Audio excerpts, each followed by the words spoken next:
എൻ്റെ അടുക്കൽ വന്ന പ്രമാദമായ ഒരു കേസാണ്. ചെങ്ങന്നൂരെ അപ്പനും അമ്മയും ഡോക്ടേഴ്സാണ്. അപ്പനും അമ്മയും ഡോക്ടേഴ്സാണ്. അവൻ്റെ ക്ലാസ് ഞാൻ വെളിപ്പെടുത്തുന്നില്ല. വളരെ കുഞ്ഞ് ക്ലാസ്സിൽ പഠിക്കുമ്പോൾ തന്നെ അവൻ തൂങ്ങി മരിക്കുകയാണ്. എന്തിനാണ് അവൻ തൂങ്ങി മരിച്ചെന്ന് ചോദിച്ചാൽ അമ്മയും അപ്പനും വന്ന് ഇന്നും അവരുടെ ട്രോമയിൽ നിന്ന് അവർ മാറിയിട്ടില്ല. Still I am talking to them. പക്ഷെ എന്താ പറഞ്ഞേ, സമ്മർദ്ദം. അവിടെ പഠിക്കണം.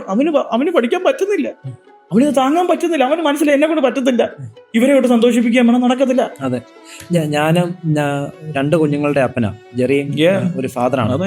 പേരൻസിനോട് പറയാനായിട്ടുള്ള, നമ്മുടെ പിള്ളേർ ഒരു സബ്ജക്റ്റിന് തോറ്റുപോയെന്ന് ഓർത്തുകൊണ്ടോ അല്ലെങ്കിൽ ഒരു വർഷം തോറ്റുപോയെന്ന് ഓർത്തുകൊണ്ടോ അവരുടെ ജീവിതത്തിൽ അവർ തോക്കുന്നില്ല. പിള്ളേരെ തോക്കാൻ പഠിപ്പിക്കണം. Let them fail. ഫെയിലിയേഴ്സിനെ ഫേസ് ചെയ്യട്ടെ. അവര് നമ്മുടെ ഇടയ്ക്ക് വന്ന ഒരു കേസാണ്. അപ്പനും അമ്മയും, മോനാണെങ്കിൽ 100 out of 100 മേടിച്ചോണ്ടിരുന്നേ. ഒരു എക്സാമിന് 98 ആയി.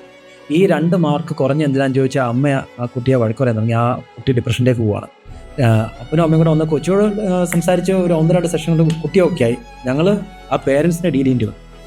ആ 2 മാർക്ക് എന്ത് ചെയ്യും? അതാണ് ക്വസ്റ്റ്യൻ അമ്മയുടെ. സോ അങ്ങനത്തെ ഒരു ഷെയിം ഉണ്ടാക്കി അനാവശ്യമായിട്ടുള്ള ദുരഭിമാനം മക്കളിലേക്കോ മറ്റുള്ളവരും ഉണ്ടാക്കേണ്ട. നമുക്കും അങ്ങനെയൊന്നും വേണ്ട. നമ്മൾ ഈ ലോകത്തിലേക്ക് വന്നത് ഓരോ ഇഞ്ച് തുണി പോലും ഇല്ലാതെയാണ്, അല്ലേ? നഗ്നനായി പോകും.